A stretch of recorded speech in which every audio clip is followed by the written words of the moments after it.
Sy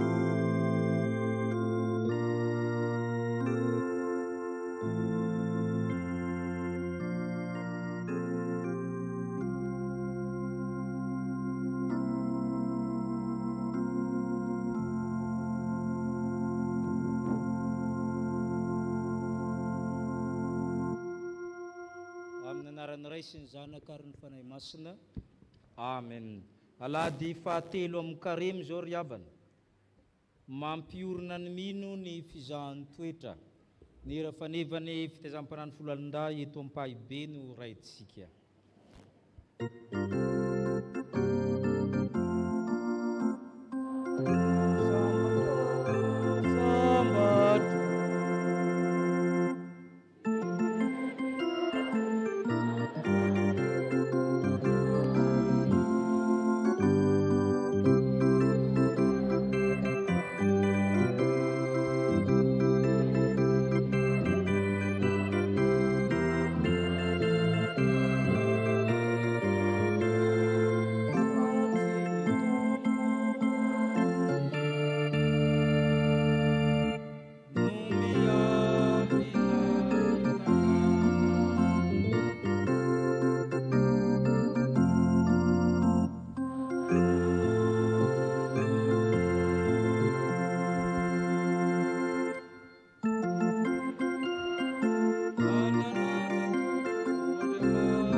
Isika misaotra anao zay tompo satria ao niambina amin'ny fanahinay tsy ho azo ny fandrika niaro ny ainay tsy nidina tanan-davaka indreny amaro ny asanao tompo ka ankalazaina ny voninahitrao lehibe ny asanao ka ikoiza ny fahavalonao anao ny tany rehetra asaina iankoko anatrehanao eny manandram-piderana izay fa ianao nampitoetra ny fanahinay tamin'ny fiainana nitazona ny tongotray tsy angozoozo eny efa nizatoetra anao tompo ka nanadio anay tahaka ny fanadio vola fotsy tahaka ny fanadiovana volamena na dia kely sy bitika azy zay na dia mpanota ary zay dia nitiavinao tao amin'ny Kristy ka nanirahanao mpanavotra ary nitezainao zanakao ka azahanao toetra amin'izao karimy izao satranao zay efa tonga eto amin'ny tranonao masina tsy noho ny fahaizanay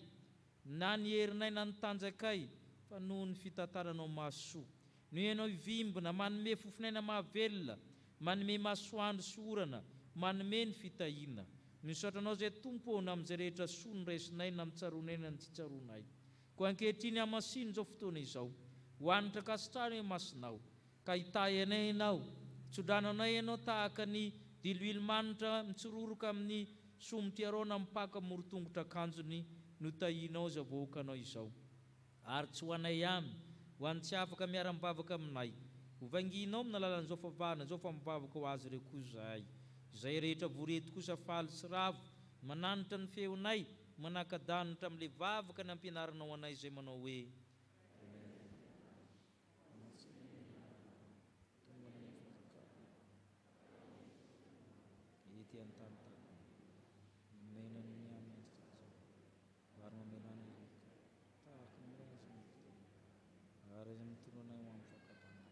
manafany amin'ny ratsy manao ny fanjakana silery ary ny voninahitra mandrakizay. Amen.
isika hipetraka iaino ny sitrapon'Andriamanitra. Manana ny didiny tokony tandremantsika ny tompo, manana fitsipika tokony arahantsika izy. Ampahana amin'izany hita amin'ny Petera voalohany toko fahaefatra. Petera voalohany toko fahaefatra, andininy faharoa ambin'ny folo hatramin'ny fahaenina ambin'ny folo.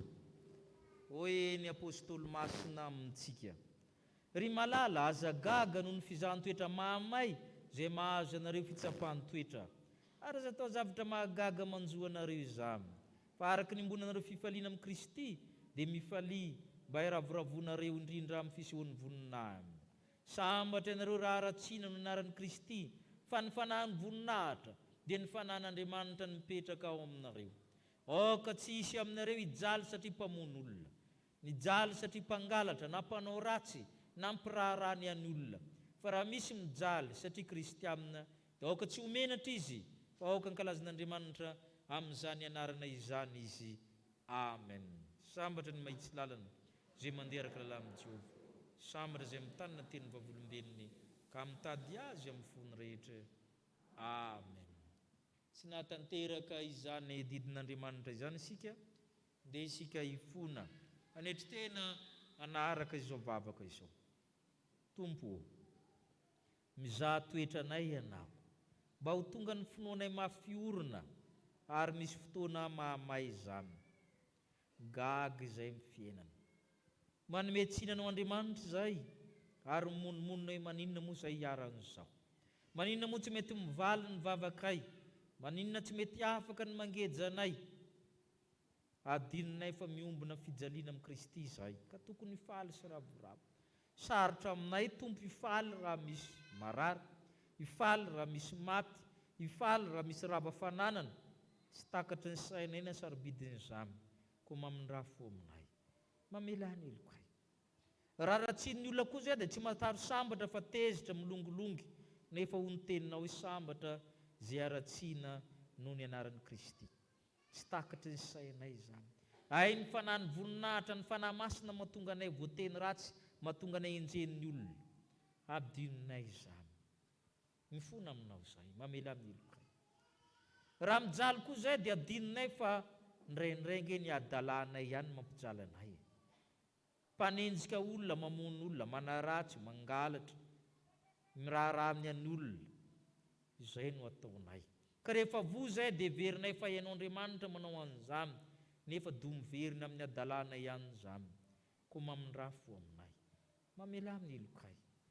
Betsaka tsy mampety anay, na tamin'ny fiteninay, na tamin'ny eritreritray, na tamin'ny natao, na tamin'ny fihetsika. Zao madio tsy avekelo ka dioviny ampahotana, loaranay ny fonay amin'izao andron'ny karimy izao, ka eno ny vavaka mangina hifonanay aminao.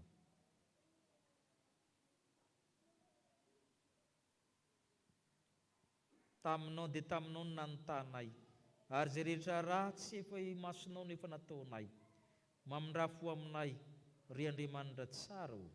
Mamindrafo aminay ry Jesosy zanaky Davida, mamindrafo anay ry fanahy masina le mpananatra anay. Ny amin'ny anaran'i Kristy zay nanolotra ny ray ny ainy ho anay no anaratanay vavaka. Amen.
izay ny bebaka marina tao amin'ny tompo mitsangana indray ny tiany soamafaly fa mafany fahotanareo izy ho ny tompo amina aza matahotra ianao fa efa niantso anao efa nanavotra anao efa nanona ny aranao raha mitaniony ianao dia tsy hanavotra anao izy raha mandeha mamaky ny hafa ianao dia tsy ho may ary tsy rehetra aminao ny lelafo izaho ny Jehova izaho ny mpamonjy raha miasa tsy misy maharombaka ny eo an-tanako eny tiako ianao be voninahitra sady malalako izany nampaharetako famindram-po anao no zany ary havana dia aminaran'i Kristy ny lazana fa voavela sy voafafako ny fahotanareo koa samia mideran'ny tompo ianareo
petraka amin'ny fifaliana isika noho izany famelan-keloka izany anontany ianao ny tompo iza no nompan'i Jesosy itsika amaly hoe Jesosy tompo indreto izahay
tonga amin'ny fotoana izay amakinina ny teny amin'ny soratra masina tsika ry havana ny vaky teny voalohany dia araka izay hitantsika ao amin'ny Genesisy toko 2:20 ny andininy fa 1:20 hatramin'ny andininy fa 7:10 Genesisy toko 2:20 vakina manomboka amin'ny andininy fa 1:20 hatramin'ny andininy fa 7:10 mivaky toy izao amin'ny anaran'i Jesosy fa niantso azy ilay anjelin'i Jehova tany an-danitra ka nanao hoe: ry Abrahamo, ary hoy kosa izy: nity aho. Dia hoy izy: aza maninditra ny tananao amin'ny zazalahy, ary aza maninona azy akory ianao, fa hitako izao fa matahotra an'Andriamanitra ianao, ka tsy narovanao tamiko ny zanakao dia ny lahy tokanao. Ary Abrahama nierika anjery, ka indro nisy ondry-lahy teo ivohany, voasangazotry ny kirihitr'ala ny tandrony. Dia lasa Abrahama ka naka ny ondry-lahy ary nanatitra azy ho fanatitra hodorana ho solony zanany. Ary ny anaran'izany tany izany dia nataony Abrahama hoe Jehovah Jireh. Dia izany no anaovana mandraka ankehitriny hoe any an-tendrombohitra no isehon'i Jehova. Dia niantso an'i Abrahama fanindroany tany an-danitra ilay anjelin'i Jehova ka nanao hoe: ny tenako no nianako hoy Jehova, satria nanao izany zavatra izany ianao ka tsy niaro ny zanakao ilay lahatokanao. Dia hitahy anao tokoa aho, ary hamaro dia hamaro ny taranakao. Ho tahaka ny kintana eny amin'ny lanitra sy ho tahaka ny fasika izay eny an-dranomasina, ary ny taranakao ahazo ny vavahadin'ny fahavalony. Ary amin'ny taranakao no hitahiana ny firenena rehetra ambony tany, satria nanaiky ny teniko ianao. Ary Abrahama dia niverina nankeny amin'ny zatovony, dia niainga izy ka niaraka nakany Beriseba. Ary Abrahama dia nonina tany Beriseba. Amen. Tohizana amin'ny Hebreo 1:10, ny 7:70 hatramin'ny 7:70.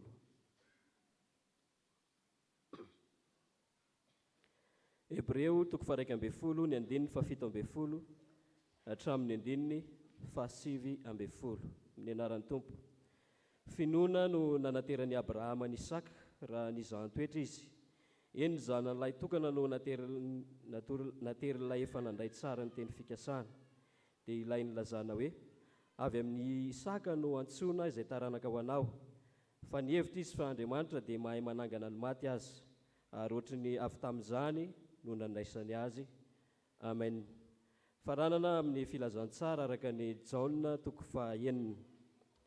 Jaona 9:9, ny 1:1 hatramin'ny 7:11. Jaona 9:1, ny 1:1 hatramin'ny 7:11.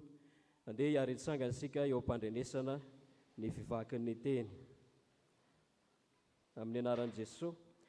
Rehefa afaka izany dia nialy Jesosy ka lasa nihita ny ranomasin'i Galilea, dia ny ranomasin'ny Tiberiasy izany. Ary nisy vahoaka betsaka nanaraka azy noho ny nahitany famantarana izay efa nataony tamin'ny marary. Ary Jesosy niakatra tao an-tendrombohitra dia nipetraka tao mba amin'ny mpianany. Fa efa akaiky ny Pasika, ilay andro firavoravoan'ny Jiosy. Ary Jesosy nanompo ny masony ka nahita fa nisy vahoaka betsaka nanatona azy. Dia hoy izy tamin'ny Filipo: aiza no hividianantsika mofo ho an'ireo? Izany no nataony mba hizaha ny toetra azy, fa nahalala izay efa ataony. Fa izy nahalala ihany izay efa hataony. Filipo namaly azy hoe: na dia mofo dina denari 200 aza, tsy ampy azy rehetra ananany kely avy. Ny mpianany anankiray dia Andrea rahalany Simona Petera nilaza taminy hoe: misy zazalahy aty manana mofo vary orde 5 sy hazan-drano madinika 2, fa ho ampy inona moa izany amin'izao olona betsaka izao? Fa hoy Jesosy: asaovy mipetraka ny olona. Ary nisy ahitra be teo, ka dia nipetraka ny lehilahy, tokony ho 5,000 no isany. Dia nandray ny mofo Jesosy, ary rehefa nisaotra dia nizara izany tamin'izay nipetraka ihinana izy, ary ny hazan-drano koa araka izay nilainy. Ary rehefa voky ny olona dia hoy Jesosy tamin'ny mpianany: angoniny ny sisa tsy lany mba tsy hisy ho very. Dia nangoniny ka nahafeno arona 12 ny sombitsombin'ny mofo vary orde 5 izay ambiny tsy lany ny hinanana. Amen. Ray masino, manamasinana ny fahamarinana, ny teninao ny fahamarinana. Amen.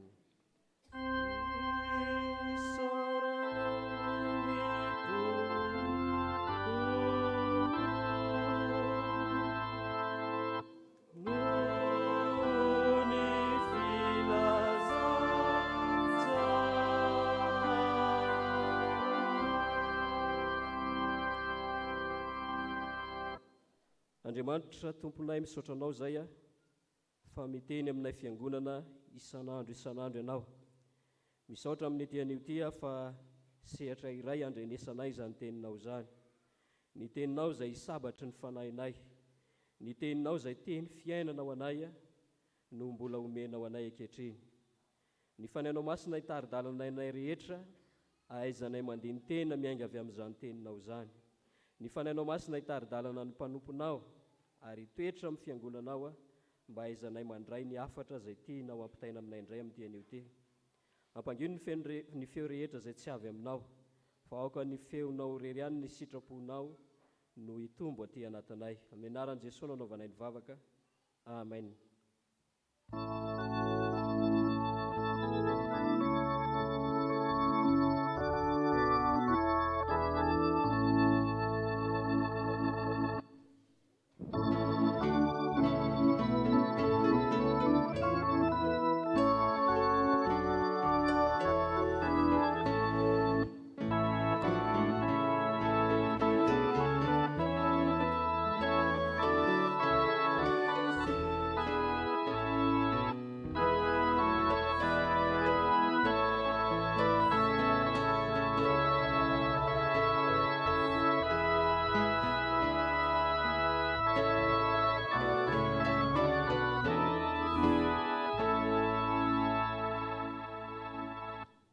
Mahazo toerana isika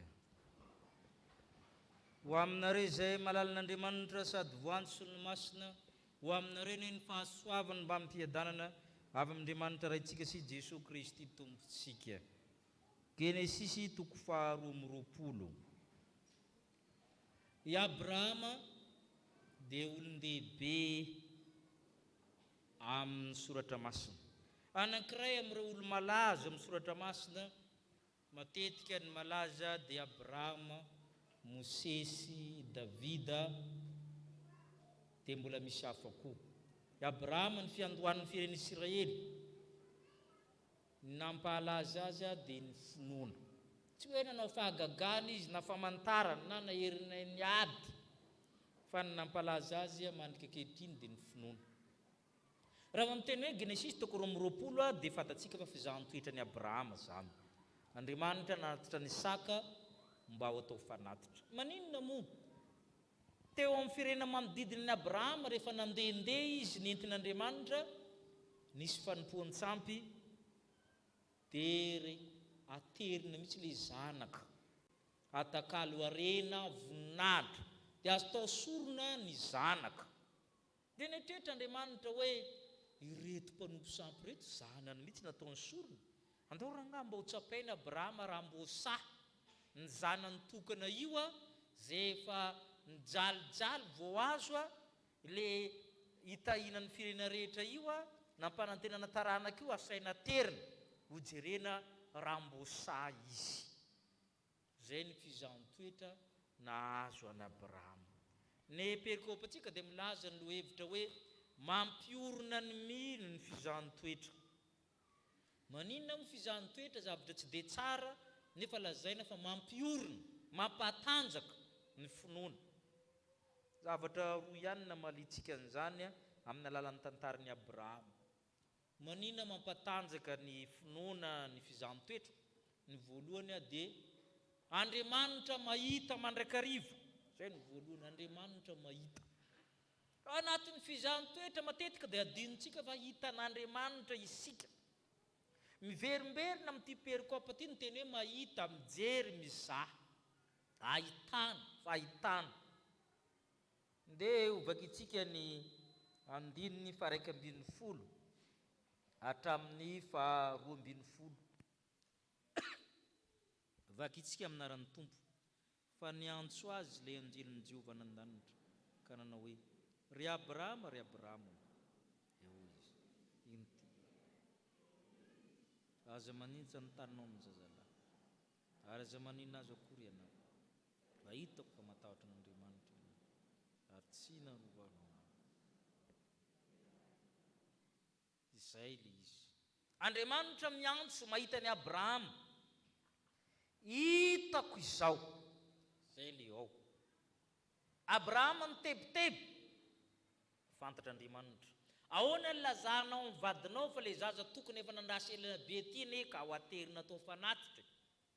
Tsy maintsy mandainga aloha hoe andeha mifanatitra ry izay mianaka fa dia eo aloha ianao ahoana ny eritreritra ao amin'izany a rehefa miverina ianao ave tsy mitondra an'ilay zaza hoe nivonoana tary mbola miandry ianao zany hitan'Andriamanitra za mitebiteby zany rehefa tao loloha Isaka nanontany any Abrahama ary toa hafahafana hoe zany fandehany zany ry dady itiany kitay tiany afo atiany rehetrarehetra aiza le fanatitra ianao tsy sahy miteny hoe zao ialahy milolohan'le kitay fa rehefa ry ianao lolohavin'le kitay satria zay nitranga eo a ianao mitondra an'le kitay fa rehefa ry ianao entin'le kitay dia Abrahama nahitan'le teny voalohany hoe Andriamanitra no ahita Andriamanitra no ahita ozy izy Abrahama za mitena an'izany atsika ane zany andin'ny fahafito sy ny fahavalo mba vakitsika ary Isaaka miteny tamin'Andriamanitra tamin'ny Abrahama rainy ka na hoe rikaiky eo dia hoy izy ty ao anaka ary nirety ny afo sy ny kitay fa aiza kosa zay ondry atao fanatitra hodorana ahoana valin'ny Abrahama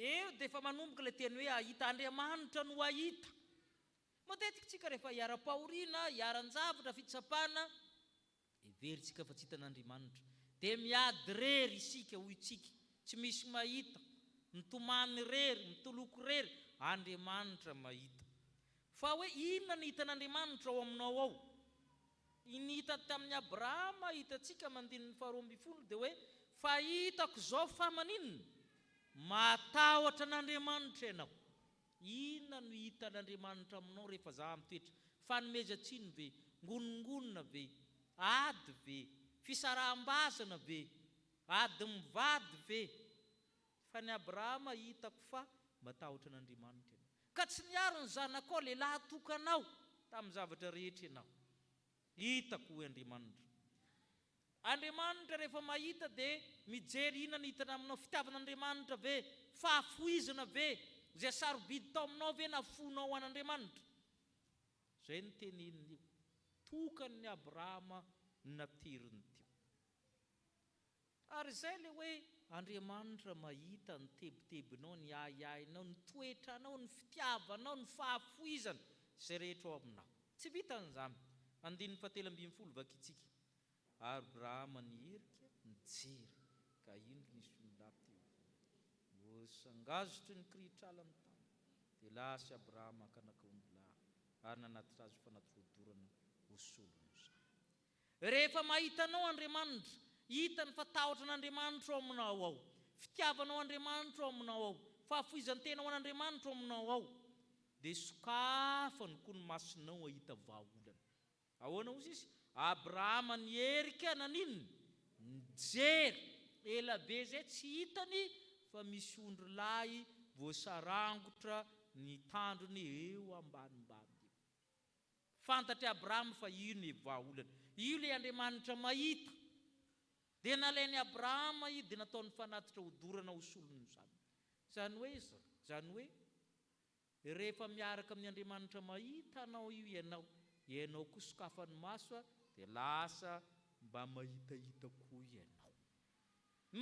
koa ianao ny teny malagasy manko misy zavatra rehefa mamorona tenitsika tokony manaraka lamina sy rafitra teny malagasy rehefa miverina indroa dia tsy dia tsara mitonontonona fa mitokony ho izy zany a ohatra hoe ny teny hoe tsaratsara dia ambany kokoa natao hoe tsara malemilemy a dia ambany kokoa ny hoe malemy ny ratsiratsy a ambany kokoa ny hoe ratsy ny misimisy a dia ambany koa ny misy fa le teny mahita ny forontsika taty ariana dia tsy mifanaraka amin'izany fa le ataoko mahita tsara sa ratsy fa le mahitahita indray no tsara tsy mifanaraka mirafitry ny toe-tsaina malagasy fa ny forontsika taty ariana fa tsy nanaraka ny razantsika rehefa double amin'ny teny malagasy dia latsaka ny gradiny zay no tena izy a fa le teny hoe mahita mifamadika amin'izay fa le tsy miverin'roa indray no lasa ratsy a fa le mahitahita ny tsara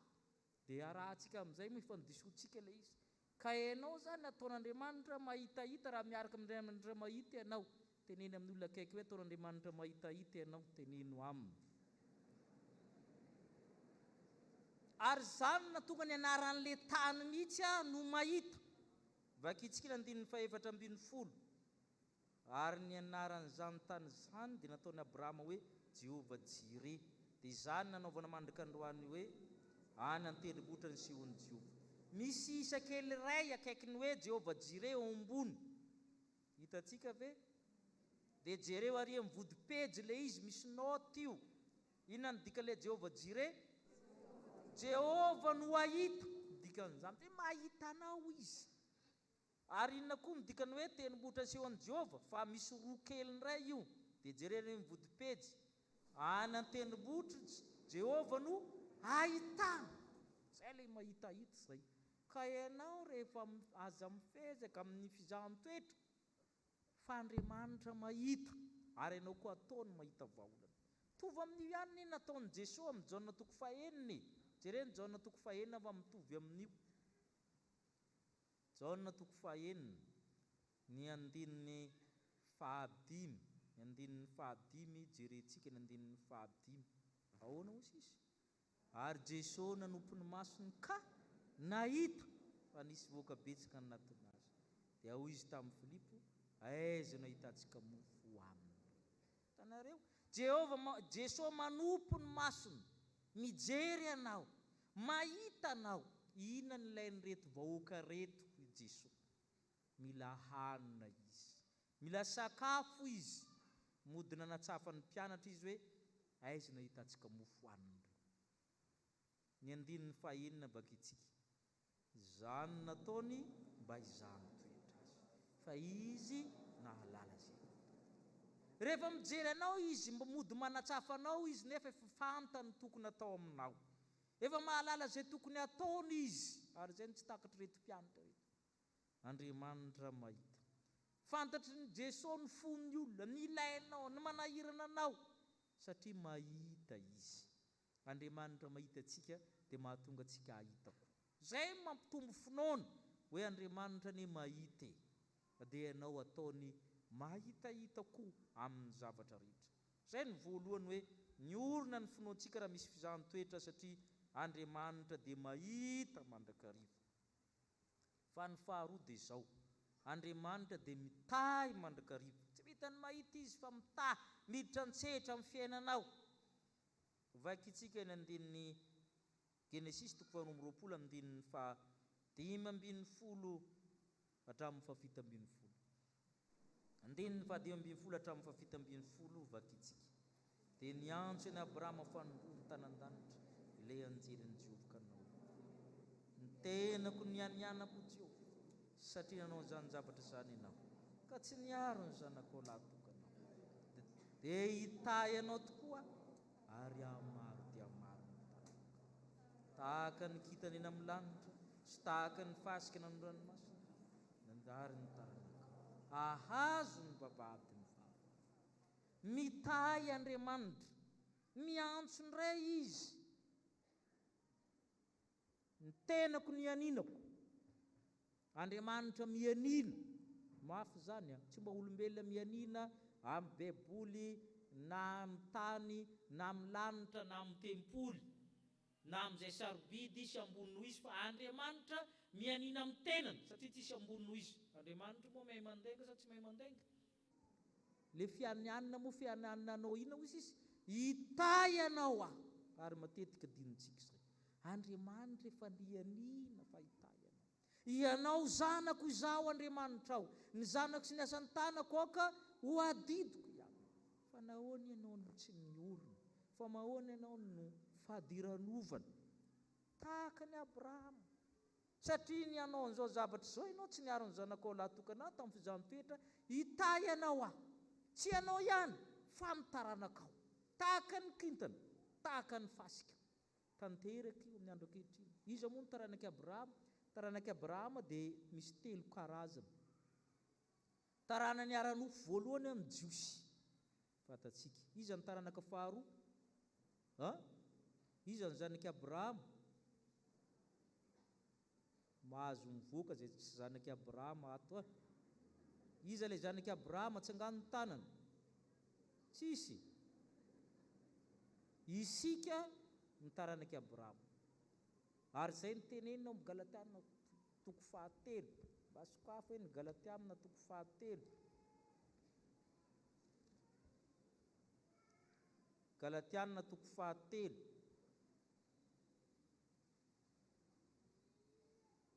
Ny andininy 5:20 hatramin'ny 7:20. So dia tsy tadidy hoe taranaky Abraham ianao.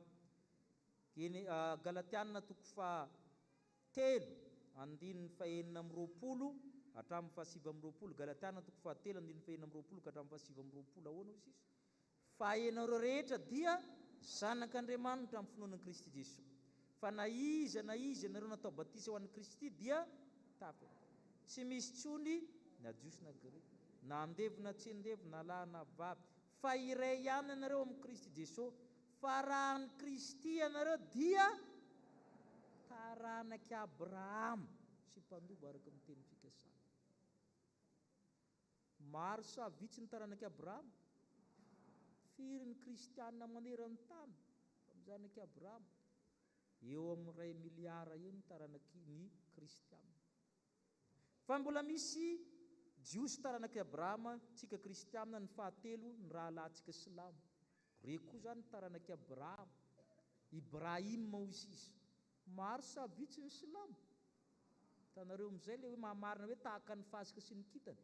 Ireo aho an'izay pikariko natao hoe les 3 religions du livre. Ireo manko ny vavahana 3 manana boky masina. Testamenta taloha ny jiosy, ny Baiboly testamenta vaovao sy taloha ny kristianina, ny Coran ho an'ny silamo. Ireo samy miresaka ny Abraham daholo natao hoe religion abrahamika. Maro ny tenin'Andriamanitra.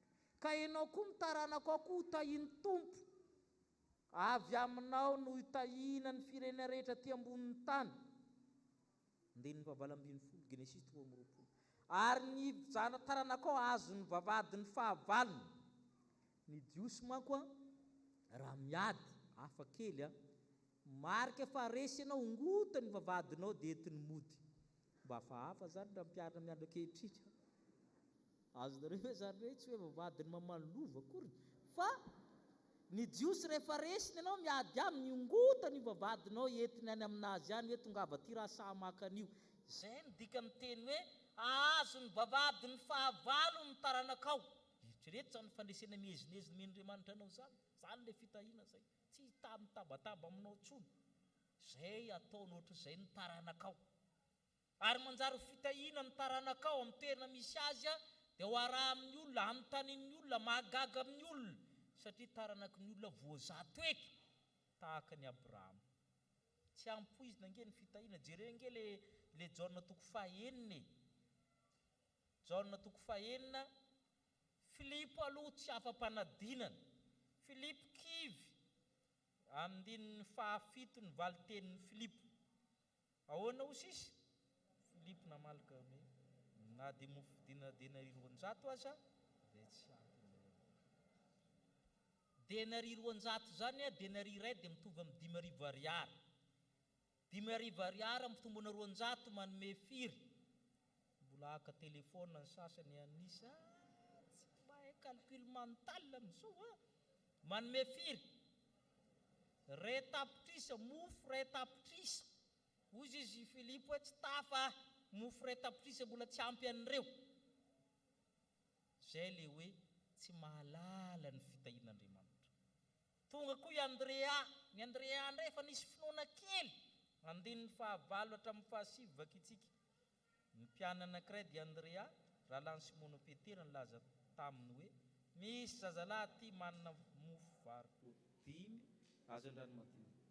Fa ho ampinona moa zany amin'izao vaokabetsika zao. Misy kely aty izy mofo 5 azan-drano fa kivy izy ndray avy eo rehefa natonona an'izany ampinona moa zany. Rehefa any amin'ny Jesosy io voataha. Nisy ambiny sa tsisy ambiny? Firy ny ambiny? 20 sobika zany. Zay ny ambiny. Tahaka le mofo entin'le olona mandehandeha iny amin'ny bisikileta fa 20 no isany.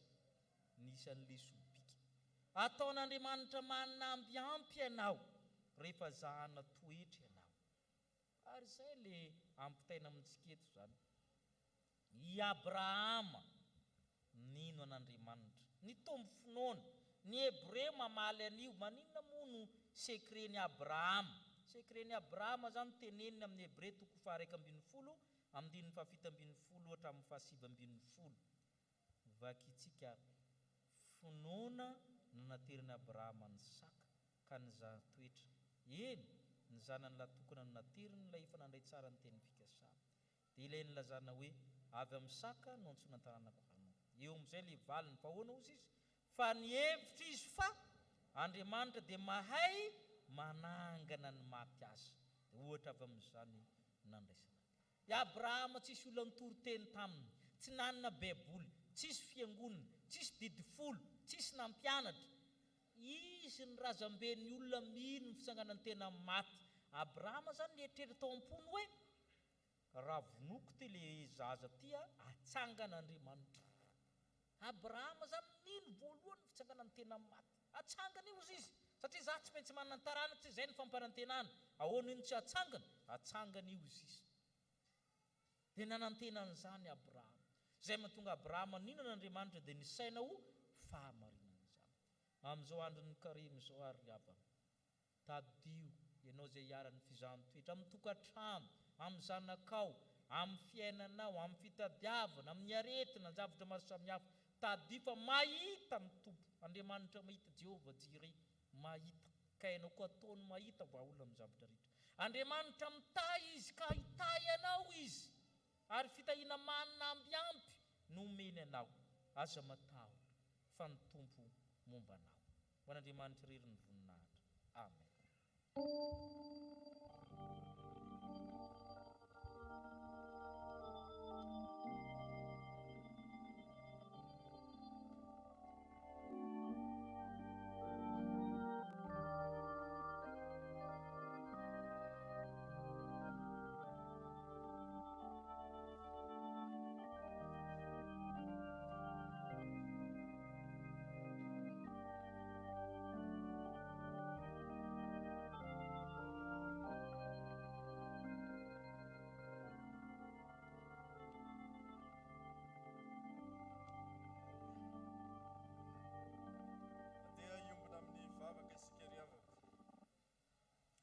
Misaotranao izahay ry Tompo Andriamanitra eo fa ny Andriamanitra izay ivavahanay dia Andriamanitra mahita fa tsy mba tahaka anay olombelona izay mody tsy mahita indraindray.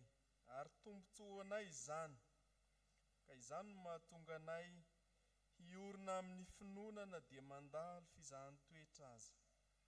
Koa ny angatanay aminao, manoloana ny asarotry ny fiainanay, manoloana ny fizahan-toetra izay lalovanay, dia mba ataovy mahatoky, ataovy miorina amin'ny finoana anao izahay ka mba ho tena ho hitanao Andriamanitra izany fijoroanay izany, ny fiaretanay ihany koa anatin'ny fizahan-toetra.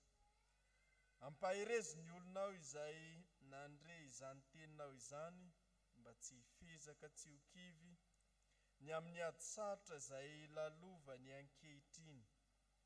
Fa ianao Andriamanitra ny eno hijery azy ireo tokoa, na inona fisedrana, fizahan-toetra mahamay miatra amin'izy ireo. Isaoranay ihany koa ianao fa Andriamanitra mitahy anay. Koa izay zavatsarotra mpahazo ny olonao ety Tompo dia mba tonga fitahiana ho azy ireo ianao, ho an'ny tsirairay avy ihany koa indrindra fa izay niatrika izao fanompom-pivavahana izao. Tao mizahay fanahy masina mba hiorina amin'ny fanantenanay amin'izany fitahiana izay omenao Andriamanitra ho an'ny taranakay rehetra izay mandimby anay izany ary ho anay tsirairay ihany koa. Mahatoky izay fa hataonao mananambiampy eo amin'ny fiainanay noho ny fitahiana izay arotsaka ao Andriamanitra ray zanaka ary fanahy masina, dia ilay Andriamanitra mijery mahita ny atsipiriam-piainanay. Andriamanitra mitahy ka manome izay tokony ho anay tsirairay avy. Dia isaoranay ianao Tompo izany rehetrarehetra izany amin'ny anaran'i Jesosy Kristy. Amen. Iraintsika ny hira faefatra, ny andiny faefatra amin'ny firana FFPM izao.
mpianina izay miorina ao amin'ny tompona dia mandalo fizahanttoetra riavako ary matoky izany fahitan'Andriamanitra azy sy ny fitahiana izay atolotr'Andriamanitra zany dia sahy mijoro vavolombelona zany tompo Andriamanina zany. Koa andeha hitsangana isika fiangonana hanambara ny finoantsika amin'ny alalan'ny fanekempinoana apostolika izay iraisantsika amin'ny fiangonana manerana izao tontolo izao. Mino an'Andriamanitra ray sy tompanao lanitra sy ny tany aho, ary mino an' Jesosy Kristy zanan'ilay tokana tompontsika izay nitorotorona tamin'ny fanahy masina, nateraky Maria Virginy, nijaly raha nanapaka Ponty Pilato, nomboina tamin'ny hazo fijaliana, maty ka naneva, nidina tany amin'ny fiainatsiny, nitsangana tamin'ny andro fahatelo, niakatra ho any an-danitra, mipetraka eo amin'Andriamanitra ray sy tompo, avy any avy tsara velona sy ny mamy. Mino fanahy masina aho, fiangonana masina manerana izao tontolo izao, fiangonan'ny olona masina, ny famainana hely, ny fitsangan'ny tena mafy, ary ny fiainana mandrakizay. Mahazo toerana ianareo ry havako. Misy ny havantsika izay manolotra ny zanany ao amin'ny sakramentan'ny batisa amin'ny teny ity, iraintsika ny hira 770 ny andinin'ny voalohany ihany, dia ao anatin'izany miakatra avy hatrany ety amin'ny altara ireo ray aman-dreny izay manolotra ny zaza ao amin'ny sakramentan'ny batisa.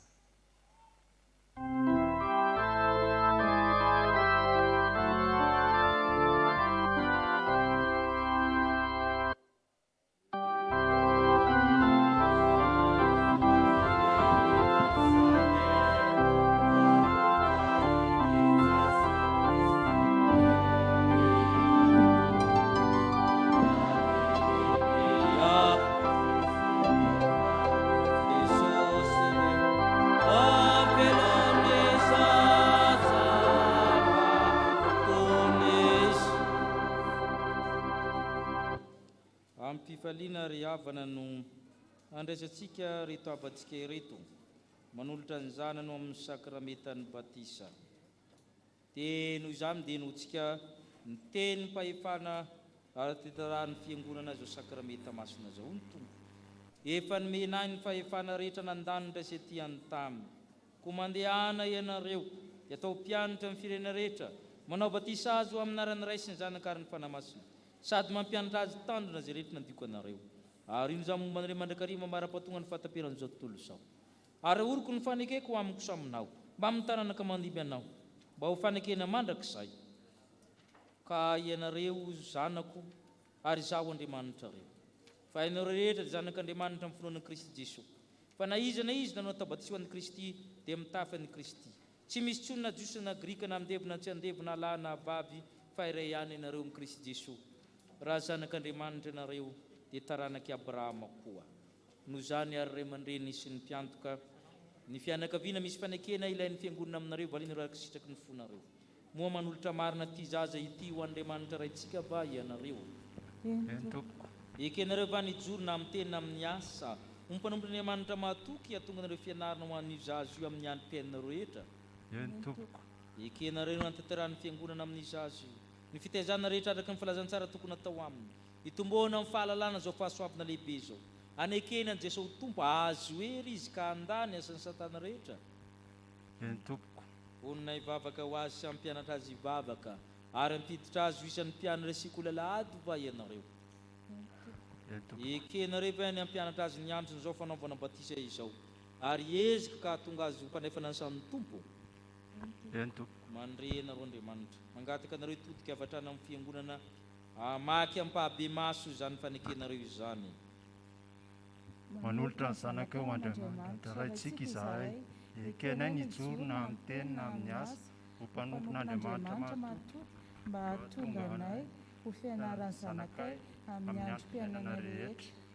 Ekenay ny antanterahany fiangonana amin'ny zanakay, ny fitaizana rehetra, araka ny filazantsara tokony atao mba hitombony amin'ny fahalalana, izao fahasoavan-dehibe raisina amin'ny Andriamanitra, izao sy anekeny Jesosy tompo mba azony hery andava ny asan'ny satana rehetra.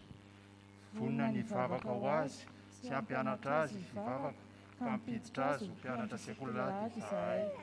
Ekenay ny ampianatra azy ny anton'izao fanaovana batisa izao ary zahanay ny taona azy ho mpandray fanasany tompo ny herin'Andriamanitra no ankinanay antanterahana izany. Amen. Omen'Andriamanitra anareo izany heriny izany fa mahita nareo izy ka mitanareo. Dia ary tsika fiangonana hitsangana angataka ny fanahy masina.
Iombona amin'ny vavaka isika rehetra ry havana.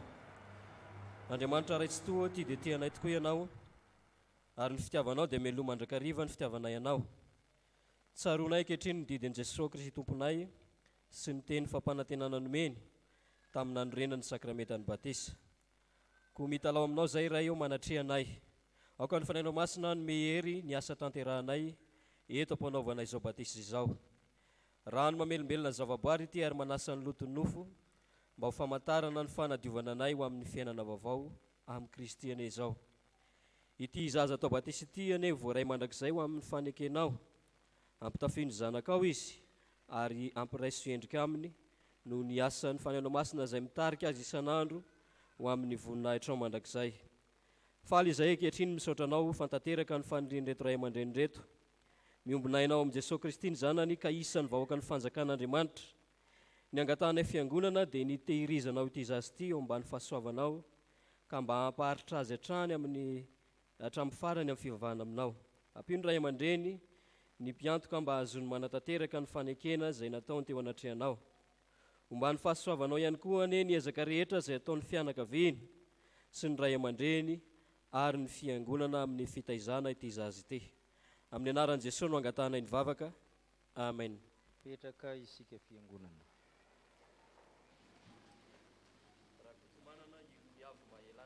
Raha kotomanana ilon'ny avo mahelanina.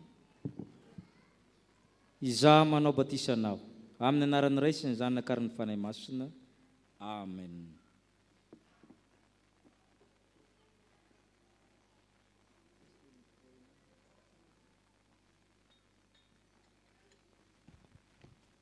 Ony Tompo, anaka, azo matahotra. Efa nanavotra anao ay ianao. Ento izao zaza izao ka tezao tsara fa zanak'Andriamanitra taranaky Abrahama. Amen. Ira-panampin'ny fahatelo Jesosy vaty fehizoro ny sorantsika ny Tompo.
fialina ho antsika ny navitany ny fanamasinana ny fanambadinina reto avatsika. Ravely John ary manantsotsiry sy fanomezan-tso ary nomena. Azanao zareo. Reo izy reo a de mirary sosy miarahaba anareo. Fosy lava zareo.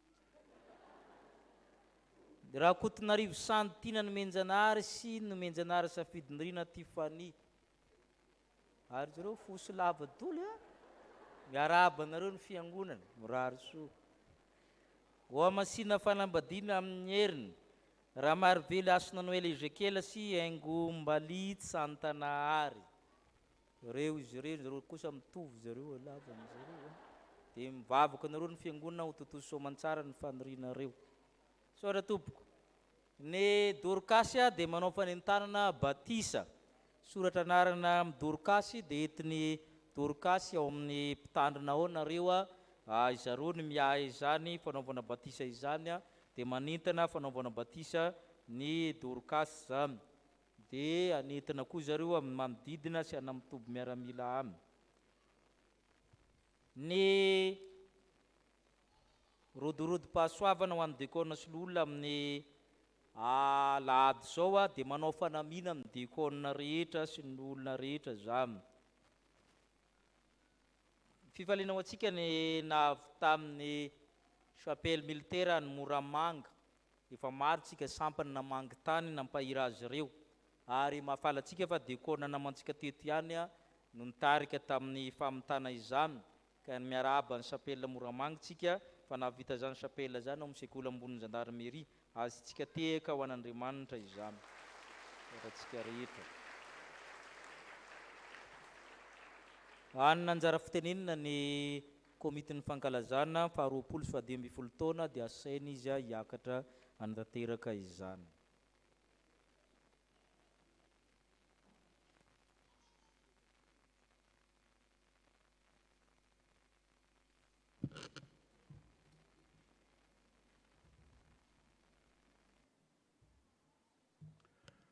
Ampisaorobetsaka amin'ny fanomezana fitenenana dia miarabantsika rehetra amin'ny anaran'ny tompo. Ny fandraisam-pitenenana izay voatao androany dia fanazavana fofoisy fanentana ho antsika menakavy mikasika ny tetiandro na ny fandaram-potoana izay efa notapahana anohizana ny fankalazana.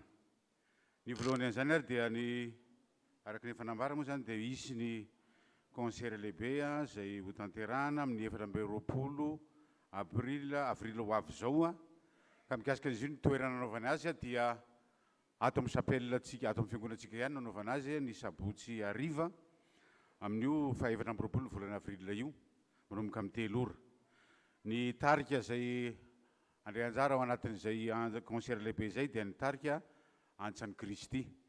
Koa dia isy ny vidim-pidirana billet izay ho atota ho amidy amintsika menakavy misy karazany roa izy dia ao zany ny voalohany ohatran'ny hoe invitation dia isy ny 10,000 ariary ary ny 3,000 ariary ny billet ho an'ny saramabentsika menakavy. Izy fandaminana koa zany ao anatin'ny fiangonana ametrahana an'ireo olona izay nanday anjara amin'ny invitation sy ny billet 3,000 ariary.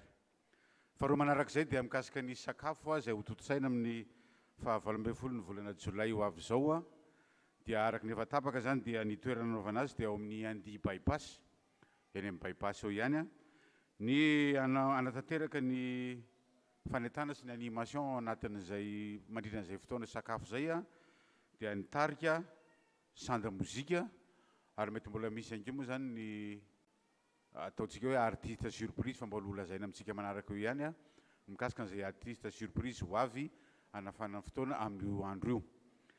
Ny vidin'ny fandraisana anjara amin'io sakafo io araka ny lazaina dia hoe ho fitadiavam-bola tokoa izy io dia natao ho 100,000 ariary na ray hetsy ariary. Mba ho ezahana zany mba ho vita amin'ity faran'ity volana marsa ty ny fanotana an'ireo invitation rehetrarehetra mikasika an'izy io dia mba amin'ny voalohan'ny volana avril dia efa manomboka mizara sy mivarotra izany billet invitation izany isika rehetrarehetra mba ahafahana manana fotoana lavalava eo amin'ny fivarotana izay misy 3 volana eo zany ny fotoana hivarotana azy ka dia manentana antsika menakavy amin'ny fandraisana anjara ary eto dia manao antso ihany koa ny birao sy ny komity raha ohatra ka misy ato amin'ny fiangonana kristianina ato amin'ny fiangonana volona ny andray anjara amin'ny fanotana prity na ny impression an'io billet-ny sakafo io a dia afaka manatona ny biraon'ny komity izy ireo a raha ohatra ka misy an'olo-tena andray anjara amin'ny fanotana ireo invitation zay natao satria ny fanomana l'invitation dia efa misy tompona raiky raha mandray azy a fa ny fanotana izany ny impression l'izy a dia zay no anaovana antso ho antsika menakavy raha ohatra ka misy vonona ny andray anjarany amin'izay.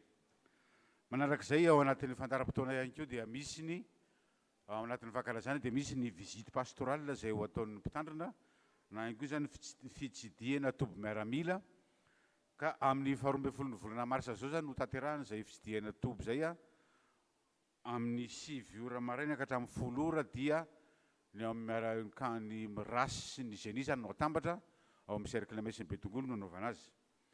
Ny amin'ny 10 sasany ka hatramin'ny 12 sasany a dia ao Fort-du-Chêne amin'ny camp Efizéenne no anaovana zay fitsidihana pastoral zay a miaraka amin'ny sampana tanora kristianina ka na izany nefa dia ientanay sika fiangonana zany zay afaka ny fanotrina amin'ny fotoana io a satria isan'ny fotoana isy ny fampivavahana foy a ary isy ihany koa ny fandraisana anjara ny tanora kristianina amin'ny hira ary misy ihany koa ny amarana anazy a ny fizarana baiboly a ho an'ireo miaramila amin'ireo toby anankiroa ireo. Zay no mikasika ny fitsidihana pastoraly. Ny fahaefatra dia mikasika ny rodorotom-pahasoavana zay efa nitenen'ny ray aman-dreny mpitandrina teo ihany a dia amin'ny herin'ny androany zany no tanterahana ny rodorotom-pahasoavana ho an'ny diakona sy loholona. Ny fandaminana ny toerana dia mba isika rehetra zay efa nisoratra anarana zany a dia mba samy andray ny toerana eto anoloana mipetrahantsika mba ahafahana manamora ny fandraisan-tanana sy ny fanolorana sertifika amin'io andro io. Ho antsika rehetra ihany koa zay efa nisoratra anarana misy efa nivalopy efa zay noraisitsika raha ohatra isika ka mbola tsy nahazo ny valopy dia mbola afaka mandray izany androany na ihany koa amin'ny heriny fa dia amin'ny heriny androany zany eo am-pandraisan-tany rehefa tonoina ny anarantsika diakona sy loholona ka mandroso ety anoloana dia aorianan'izay isika no mandrotsaka ny valopy a ireo diakona sy loholona ao anatin'ilay vatakely izay ho apetraka eto. Ny fianakaviana ray manontolo rehefa avy eo ihany koa afaka manao ny rakim-pisaorana araka ny fandaminana izay mbola ho ataon'ny mpitandrina amin'io andro io. Isika izay mbola tsy nisoratra anarana dia entanina hatrany androany mandrapatapitry ny fotoana androany a dia mbola afaka misoratra anarana antsika mianakavy a mba ahafahana mandrina sy mandamina ny fotoana rehetra amin'io andro ny 17 ny volana marsa io. Ny fandaminana moa dia fanlazain'ny ray aman-dreny mpitandrina teo ihany a fa ny fandaminana ny toerana zany dia mba ny diakona sy ny loholona mba andamina ny toerana zay ipetrahan'ireo olona rehetra zay nisoratra anarana ho eto anoloana. Manarak'izay ary farany moa dia mbola misy ihany ny alimanaka zay amidiny antsika rehetrarehetra ny mpikambana amin'ny komitiny fankalazana dia hivarotra zany mandritra ny fotoana hitatazana ny rakitra. Ny valopin'ny fahafoizana ihany koa dia mbola misy reo afaka mandray foana zany isika mianakavy amin'ny valopin'ny fahafoizana ary amerina zany aty am-piangonana amin'ny isaky ny alahady a na arotsakatsika ao anatin'ilay vatakely a na ihany koa ireo komity a zay efa fantatsika raha teo no anolorantsika izany a isaky ny alahady. Ka dia zay sy zay no fanetahana foy sy fandaharam-potoana ka dia ho an'Andriamanitra reny any ny voninahitra.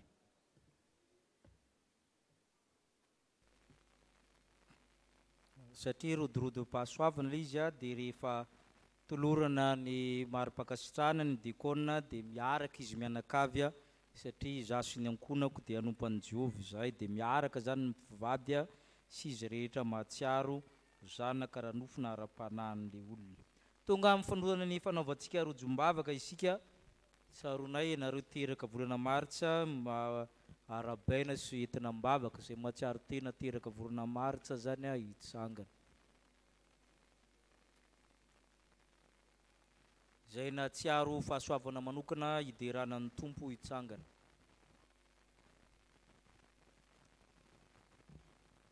Zay marary sy manana ny marary hitsangana. Zay manana olana fampitomboana mbavaka hitsangana.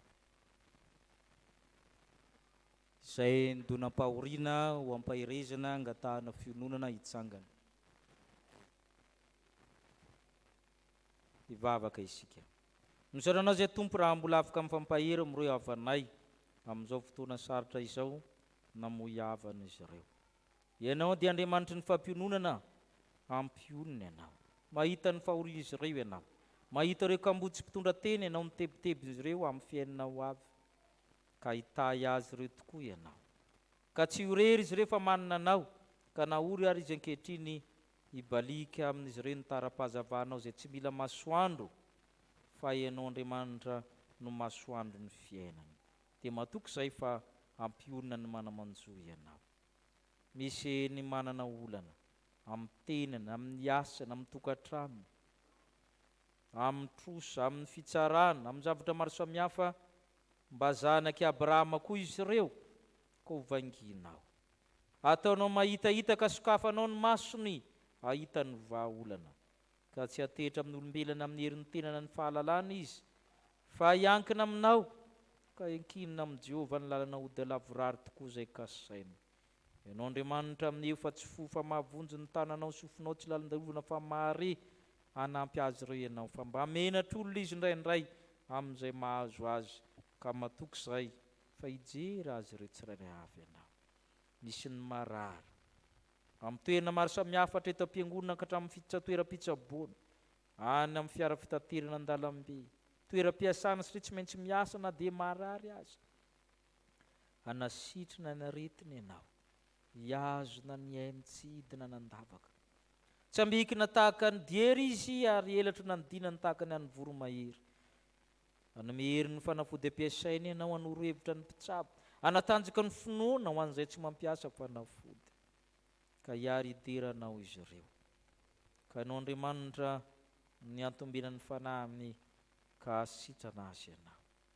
Nizadranao izay Andriamanitra fa tsy mitsahatra ny fahasoavana, atafinao ny fiangonana, ny asan'ny fiangonana, ny asan'ny tsirairay, ny tokantrano, ny mpianatra, ny mpiasa, eny ny renim-pianakaviana, ny lohan'ny mpianakaviana ny ankizy.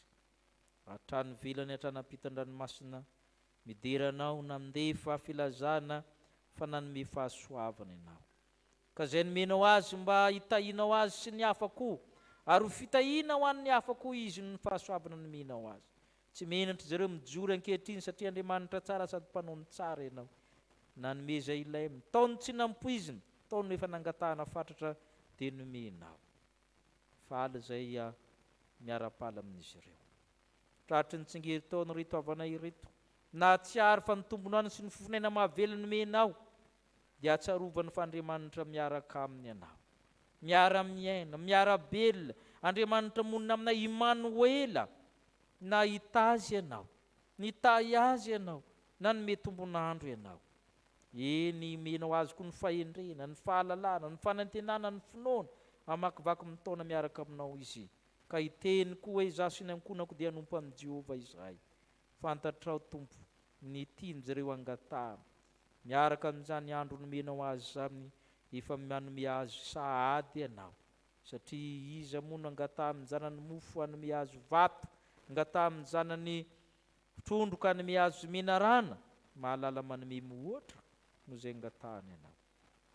Na ny mitsangana na mitoetra, na ny antokotany, eny na anatrana ampitan-dranomasina misy ireo zanakao. Vanginao amin'izao fotoanan'ny karima izao, omenao izay mahasoa azy ny tsirairay avy, satria Andriamanitra mahita tokoa ianao, Jehovah Jireh. Andriamanitra mitahy ianao, tanteraka amin'izy ireo ny fitahinao manina ambiampy, hanome mohotra ianao. Fatra tsara no afatranao azy ireo, ahintsana tsara, ka hitafotafo ny kapoaka dia feno rehefa tahinao. Zany no angatahana amin'ny anaran'i Kristy, ilay mpamaly vavaka tsy mila angatahana akory fa manome, satria tahaka namokisana ny olona 5,000 dia mahalala izay tokony ataonao ianao, fa mba mizaha toetra anay ka valio vavaka izahay. Ny amin'ny anaran'i Kristy irery ihany. Amen. Tratry ny tsingerin-taona nareo dia mirary sondrino. Saotra Tompo. Iroso amin'ny irakitra isika, eo ny tokopira, eo ny dekona, andamina ny momba an'izany.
Misy ny fandraisana ny fanasan'ny tompo asaina anao vahiny, ny tompo no manasanao amin'izany fanasana izany.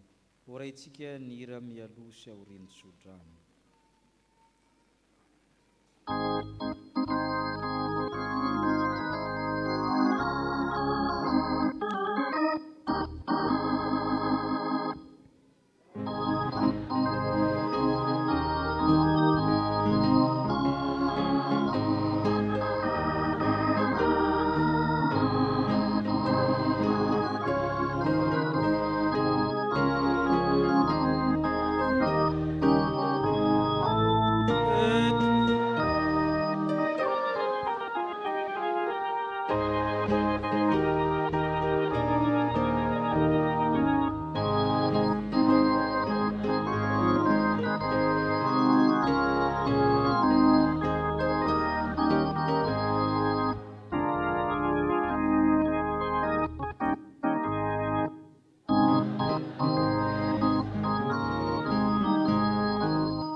Tanteran'Andriamanitra aminareo izao tsodrano izao.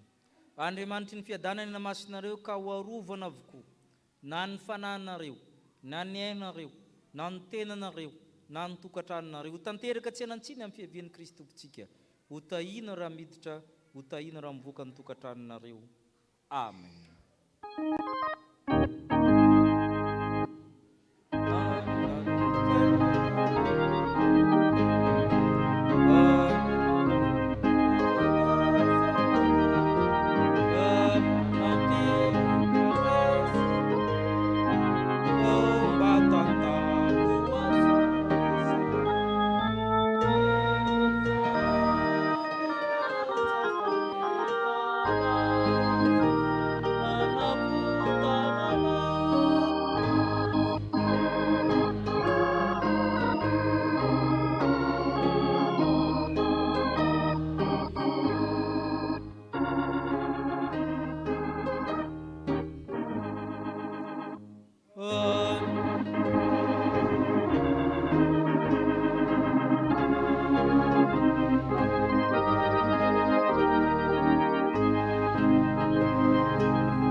Petraka hivavaka mangina isika.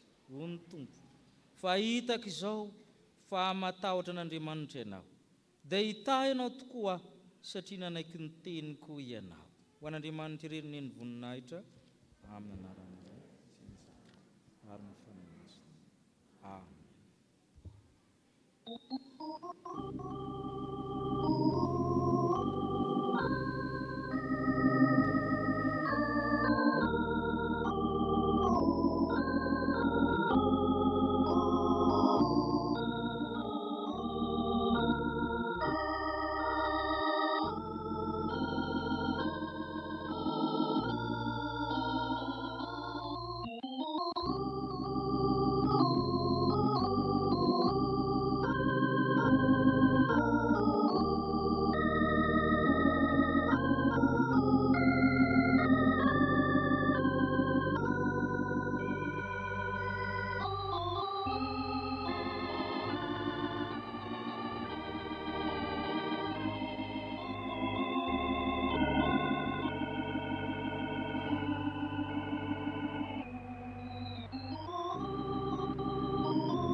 Amen.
Arizina ny ranonaina mangano ano tahaka ny vato kristaly izay nivoaka avy teo amin'ny sezy fiandran'Andriamanitra sy ny zanak'ondry teo afovoany lalam-beny. Ary teny an-daniny roa amin'ny ony nisy hazonaina mamovo 12 samy hafa sady mamovo isam-bolana, ary ny raviny hazo dia fanasitranana ho an'ny firenena maro. Izany hazonaina izay hinanantsika ny an-danitra zany dia santarina amin'ny alalan'izao sakramenta masina izao, satria ny nofon'ny Kristy sy ny rany no tena fiainana.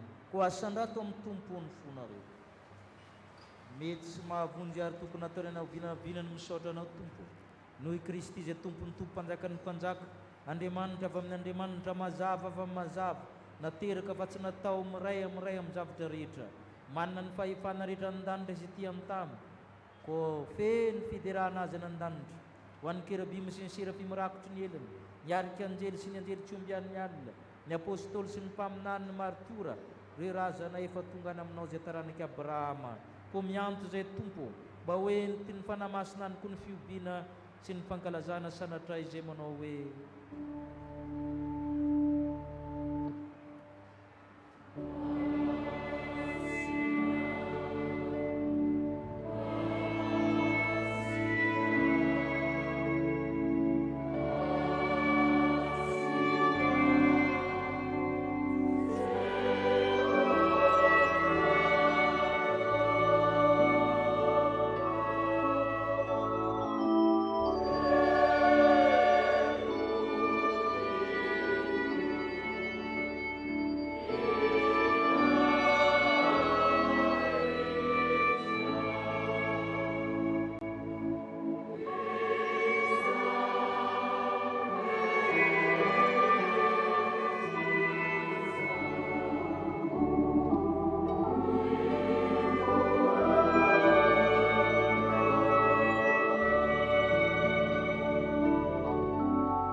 karory isika ny teny fanorenana azo sakramenta masina izao.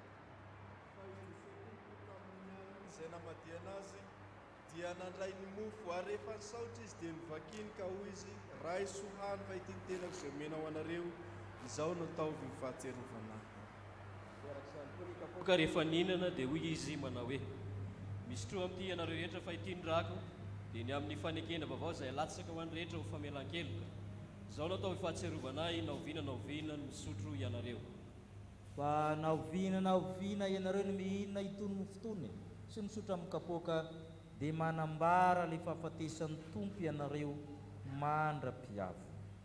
Mivavaka isika sady atsiaro ny asa-pamonjena no angataka ny fanahy masina.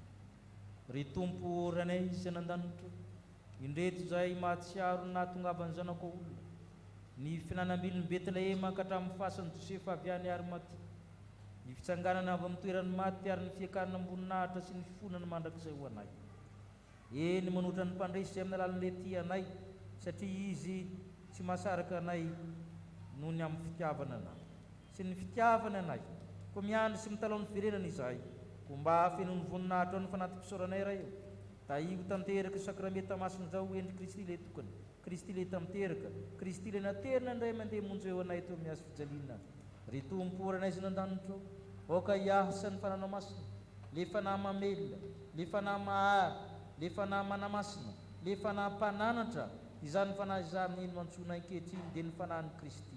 Mianto aminao zay ry fanahy masina, ny fanahy masina zay personne ao amin'ny Trinité. Amasiny ny mofo mba hanambara amin'ny tenan'i Kristy, amasiny ny divay mba hanambaran-drany Kristy. Fanao Andriamanitra kosa tanteraka ny teny zanako amin'ny lalanao, satria amin'ny alalan'ny Kristy sy miaraka amin'ny Kristy o aminao Andriamanitra resy tokoa, ho mba mifiraisina amin'ny fanahy masina ny lahy sy ny voninahitra rehetra mandrakizay. Amen. Ny mofo izay vakitsika dia firaisana amin'ny tenan Jesosy Kristy izay nivakina ho antsika rehetra, satria iray ihany ny mofo ary isika rehetra na dia maro aza dia tena iray ihany ka samy miara mandray amin'izany mofo iray izany avokoa.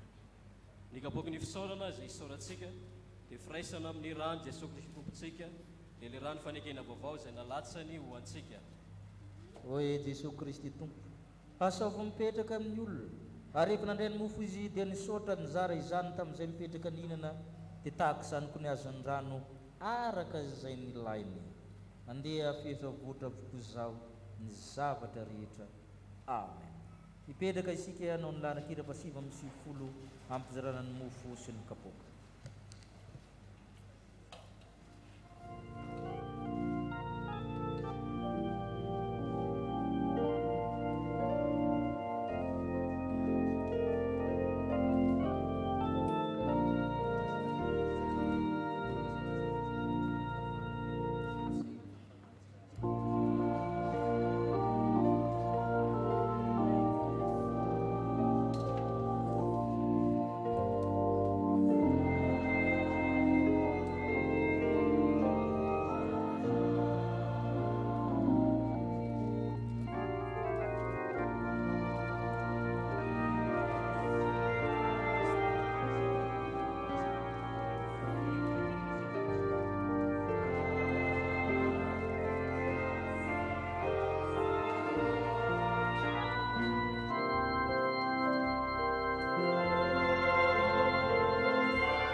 Anio ny tonga amin'ity andro amin'ity trano ity ny famonjena fa izy dia taranaky Abrahama koa. Ento izany ny kazarao amin'ireo zahatoetra tahaka ny Abrahama izay ray ny mino. Amen.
toizana amin'ny hira fa 5:10.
Sangana isika nititena.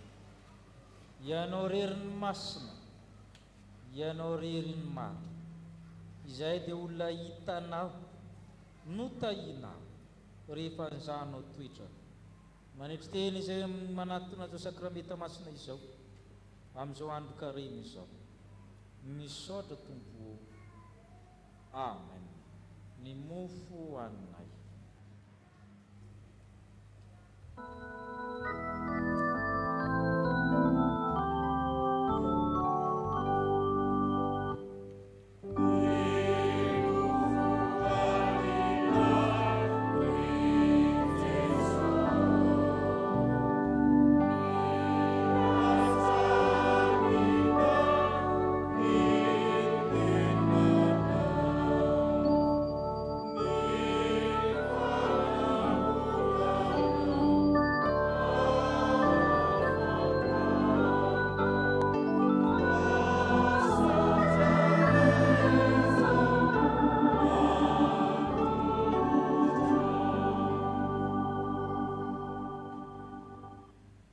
Jesosy Kristy ilay Andriamanitra mahita antsika rehetra hoe ray sohany fahitiny tenako izay omena ho anareo, izao natao fahatserovanahy na oviana no mihinana ianareo.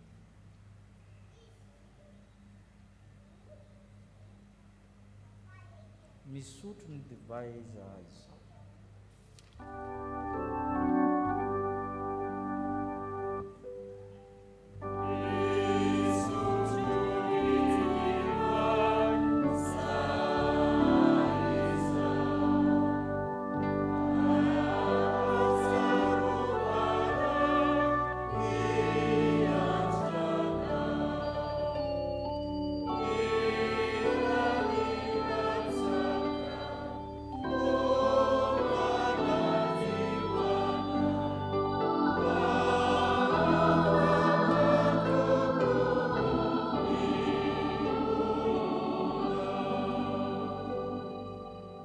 Jesosy Kristy ilay Andriamanitra mitahy antsika rehetra manao hoe sotroinareo rehetra ity fahitiny rako dia ny amin'ny fanekena vaovao izay alatsaka ho an'ny maro famelan-keloka, izao natao fahatserovanahy na oviana no misotro ianareo.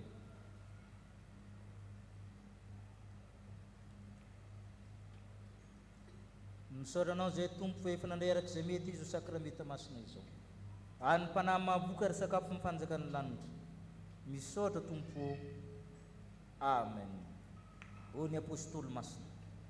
Ny faharetana mahatonga fahatsara-panahy voazaha toetra, ary ny fahatsaravan'ny mpanahy voazaha toetra mahatonga fanantenana. Amen. Mipetraka amin'ny fifaliana isika noho ny rakosoa.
anareo aneny to ka iaro anareo mpamiramira mitavana aminareo aneny to ka iantra anareo nandratra mitavana aminareo aneny to ka anome anareo fiadana.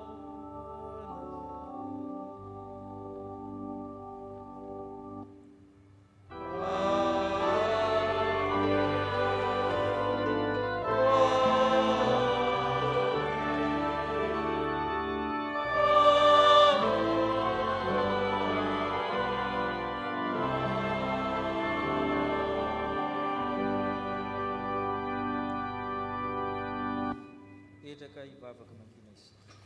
Hoy ny apôstôly masina, mahalala ny hetry aho, mahalala ny mitombo aho, na aiza na aiza, na amin'inona, efa nampianarinao voky sonoana, nampianarina anambesy alahelo aho, ka mahay ny zavatra rehetra amin'ny alalan'ilay mampahery aho. Ho n'Andriamanitra irery ny voninahitra amin'ny anarany iray sy ny zanany ary ny faranymasina. Dia fampikopakopaka isika zany a, dia mandehana amin'ny fifalian'ny tomponareo.